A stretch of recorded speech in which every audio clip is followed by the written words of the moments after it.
So this is the tack the administration seems to be taking here, with increasing concerns on the part of everyday Americans, economists, market participants about rising inflation.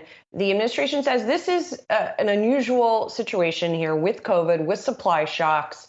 Um, Even as Republicans try to sort of make it a political issue on the other side, saying the administration's spending plans, former spending plans and bills, have been at least partially responsible. Wherever way you slice it, Brian Sozzi, it's evident the prices are going up on the consumer level, and that this is continuing to pressure Americans' spending and potentially pressure it going forward. Certainly, it's hitting confidence. Yeah, no, we had that consumer confidence report out last week, and the tone around that with respect to inflation was quite alarming. And I wrote more about inflation in the morning brief newsletter this morning. It's on the Yahoo homepage. I encourage everyone to check it out. But really now starting to hear the first murmurs on the street of faster than expected interest rate hikes next year. And in the brief, I highlighted what Goldman Sachs said over the weekend. They are now expecting 2 interest rate hikes. One starting in July next year, the other one coming in November, as a result of inflation that they concede is a lot higher than they expected. I heard that similar tone as well, a new note out of Jefferies too, suggesting that rate hikes may now need to happen a lot quicker than the market expects because of this inflation. But Julia, I saw what you did there. You mentioned the word slice, and I was in the supermarket this past weekend, tweeted out a photo of this giant turkey. You said it was a giant turkey. You slacked that to me. And there it is. It was $72.30. And what I didn't realize until I went back and looked at the photo, the turkey behind it was $78. Now, I have not bought a Thanksgiving turkey in my life before, full and fair disclosure. But to me, this seems very inflationary for a turkey that, even though some would say this is a Ferrari of turkeys, Bell and Evans, not the typical Butterball, no offense to Butterball. But still, I mean, that is a big price tag and no doubt inflationary. Brian, okay, I buy your inflation argument.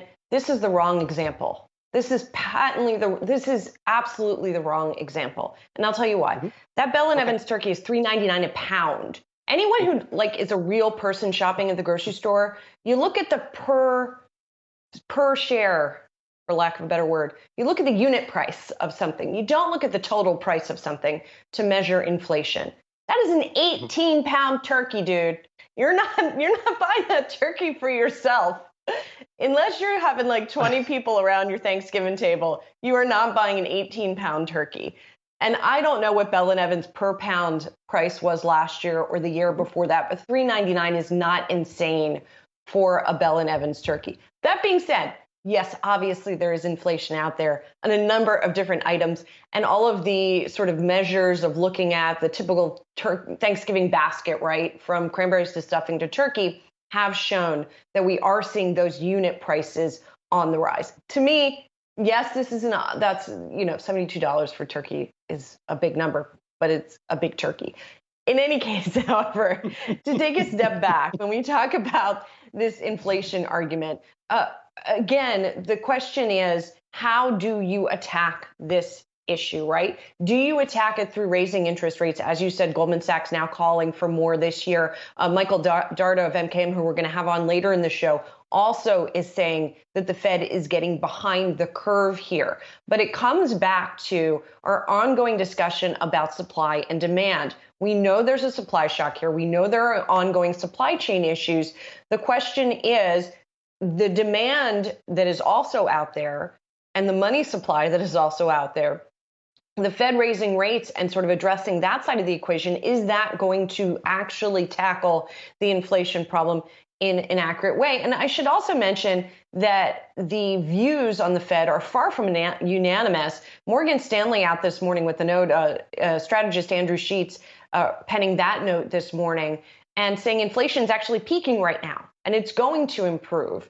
And that team is not calling for interest rate increases until 2023. So even though they say to avoid U.S. stocks in 2022, their views on inflation and interest rates do not necessarily square with what we're hearing from some other banks.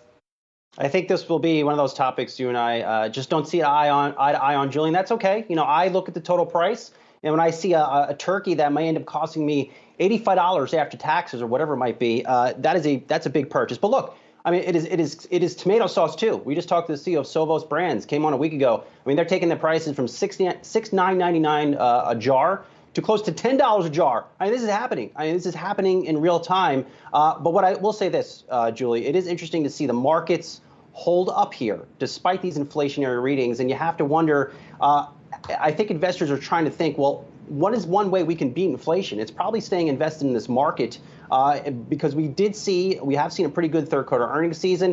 And then secondarily, what stocks should be playing in an inflationary environment? It's probably dividend stocks, and we've seen a good bid under those as well. One more thing I want to mention is what's going on with the energy prices as part of this whole equation, right? Because certainly we have seen gasoline prices go up. And that's something, too, that's very visible to people. You see the prices right there on the gasoline station. And gas prices have been ticking up this year. Here is a 10-year chart of gasoline prices. So we are seeing them tick up. They are not where they were 10 years ago. They were higher at that point in time, just again to put a little perspective on all of this. But it is something that is also very much affects people's day-to-day lives. We have heard that Senator Chuck Schumer is calling for releases to the Strategic Petroleum Reserve in order to increase supply in the United States and help alleviate some of these gas prices. So obviously you can see there's been a big increase over the last year, even if the 10-year chart of retail gasoline prices looks a little more reasonable. But there, too, certainly, Soz, maybe more people are driving electric and hybrid these days, but certainly enough people are filling their tanks still that is a challenging number for them. Yeah, to fill up your car might be, I know in some areas by me in New York, it's pushing 450 gallon for the high test. But, you fill up that gas tank, you fill it up with 2 or 3 of those Bell & Evans turkeys. That's about a $200 trip right there. What's your MPG on the T-Bird? I'm really curious. I can't imagine it's very high. I think we're clocking in about 15 miles a gallon. Nice. Yeah. Nice. All right.